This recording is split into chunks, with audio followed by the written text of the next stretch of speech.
Hey guys, welcome back to Portie's Garage. On today's episode, we're going to do the second part of the Ford F-150 unlowering episode.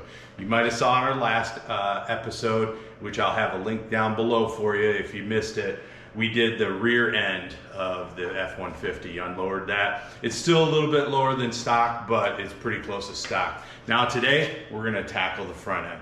As a recap, this is all the garbage we took off yesterday. This was the original lowering kit that we'd purchased.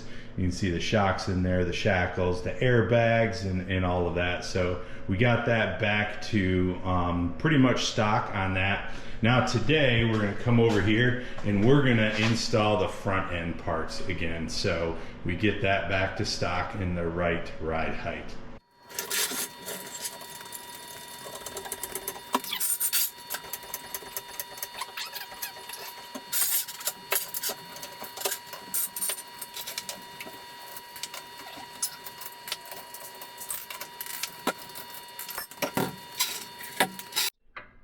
So the first thing we're doing here is taking off the tie rod bolt. So we've got a 13/16 and a 10 millimeter are the two sizes of tools we need. One to take the bolt off, one to take the nut off, and the other to hold it while you spin the nut off. Here we're taking off the nut for the drop link for your sway bar. It's not fucking moving that off, dog. There we go. Now there we go. Bingo. Just a little jack action. Now let's take off those pesky caliper bolts. That would be righty-tighty, lefty-loosey.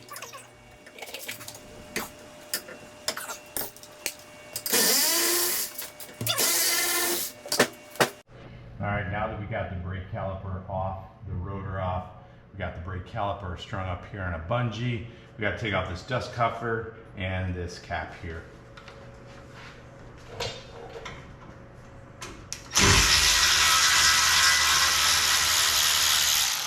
Eight millimeter bolts.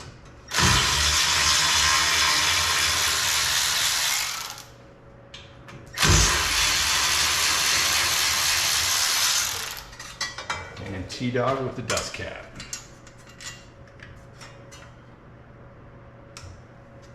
Alright, next we're going to take off the IWE connector. Not really sure what all this is, but it's all integral to the car. So we've got a bolt up here, which is going to be one of our hex keys. And then we have this contraption here that's behind the wheel hub.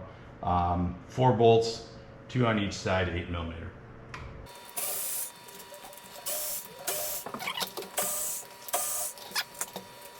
Alright, next up is our axle nut. Oh, hang on.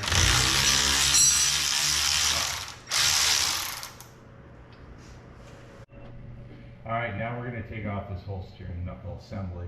First thing we got to do is take off this top nut, castle nut. It's got a cotter pin in it. And then we got this bottom nut. We're going to take off the top first so we can kind of lay this out a bit, get the axle off and this electronic gizmo out of the way.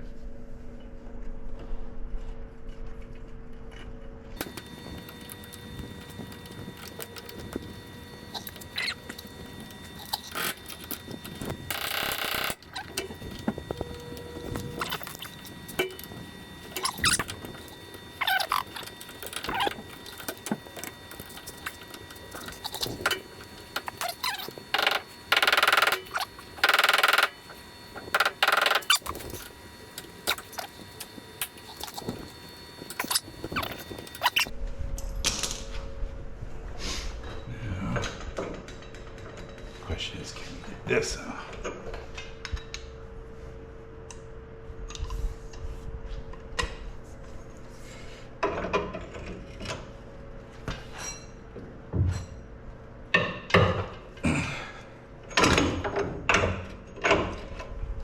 I will say this, much easier than the cotter pin.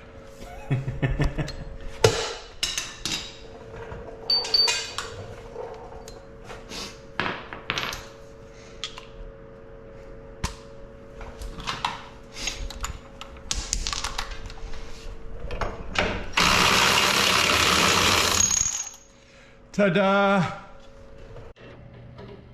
All right, so we are missing the ball joint removal tool. So what we're going to try to do is these ball joints can be removed directly from the upper control arm. So we're going to do that so we can get separation here, and then when we get the knuckle out of the car, then we'll work on getting that ball joint out.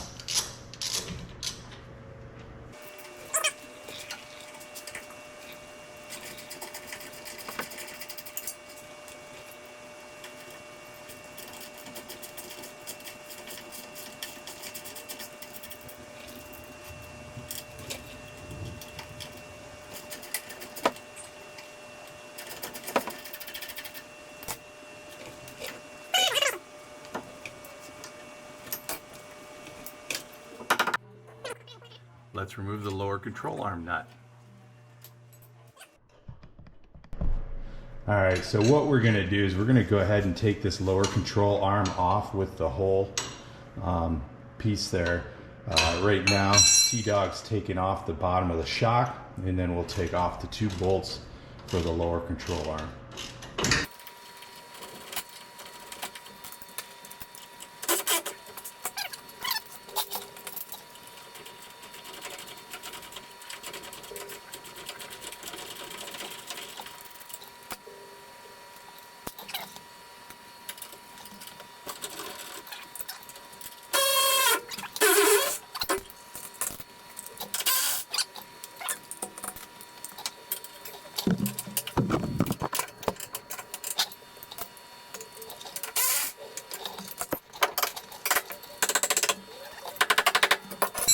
There we go. Lower control arm still connected. So now we got to figure out how to get these bad boys off without the ball joint puller. All right, the good thing is we don't have to really worry about reusing these ball joints, so we're just going to give her a kick pow here, see what she does. There's one. Let's try this bottom one here.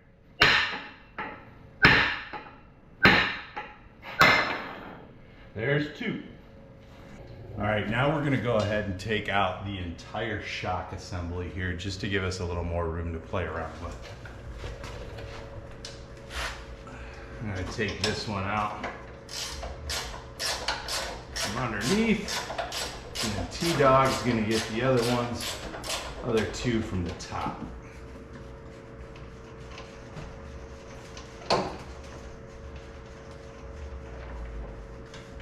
Whenever you're ready, T-Dog.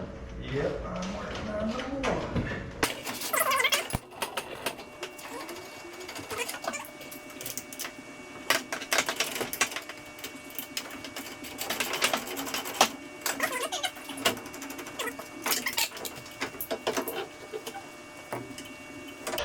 And the shock is removed. And now the final piece of disassembly, the upper control arm.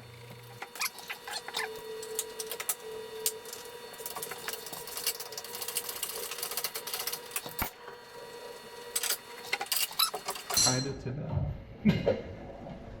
There we go. A-arm out.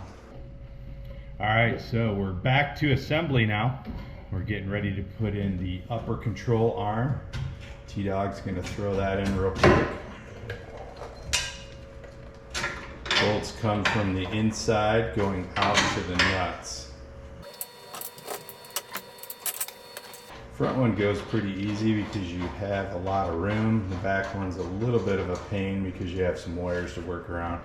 We are not going to torque this down either. I need to be on the ground to torque these so we don't get them set up improperly, improper angles on them.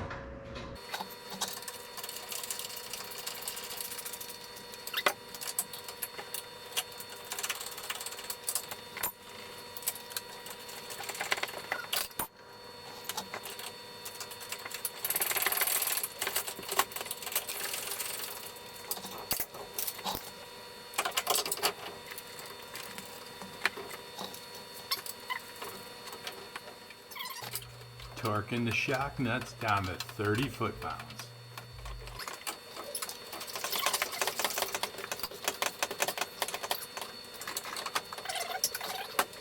All right, upper control arm and shock in place. All right, so we got the shock here in the lower control arm. What we're gonna do is lift this up, get it engaged in the shock, get the nuts on there, and then we'll put the bolts in.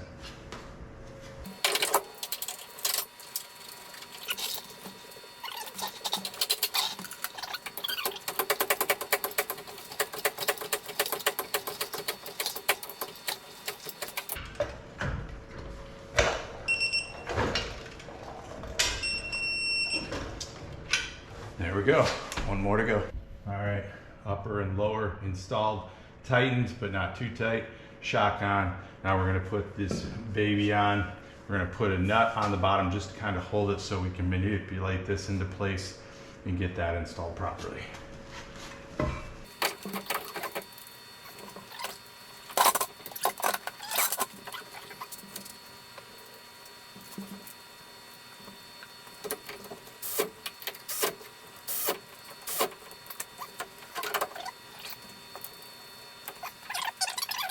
Alright, bottom ball joint nut is 98 pounds torque.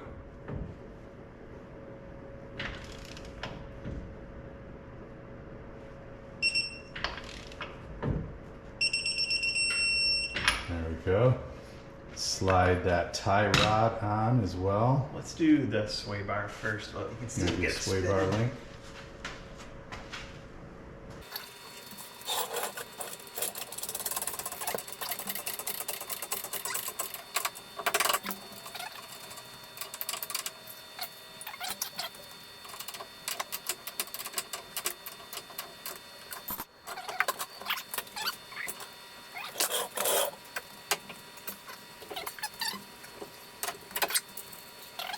Buttoning up the tie rod. This is torque spec at 85. Get her a little tight here.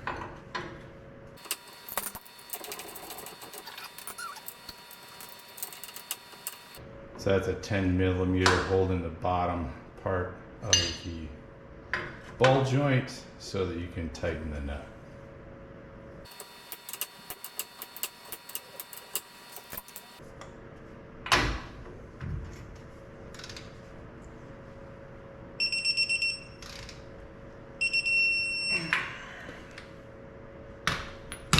And bingo. All right, putting the axle nut on. What was the foot-pound torque on this one? 20. 20.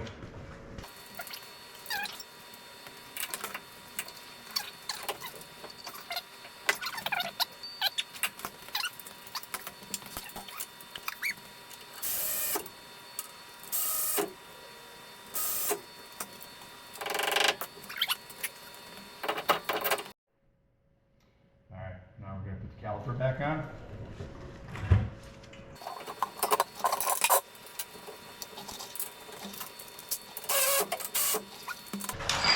And our torque spec. So we couldn't find one exact for the 2021. Previous generation was 184, so. Going to 184.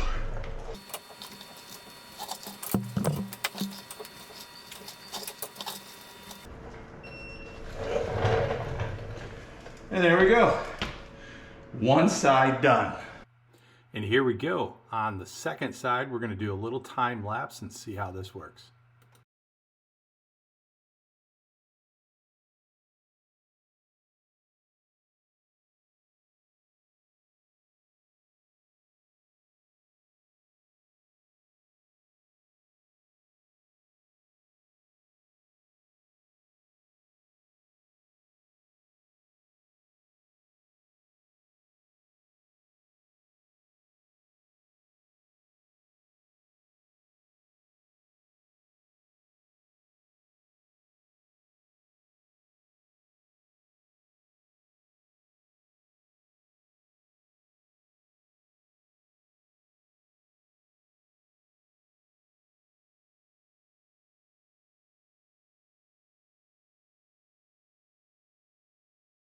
Hey y'all, thanks for tuning in. That last part we did is a time lapse, so hopefully that came out well. But we're done with the second side. Last thing we have to do is some minor torquing of a few of the bolts. After that, we're all set and good. Hey, make sure you like below and subscribe, and we'll see y'all next time.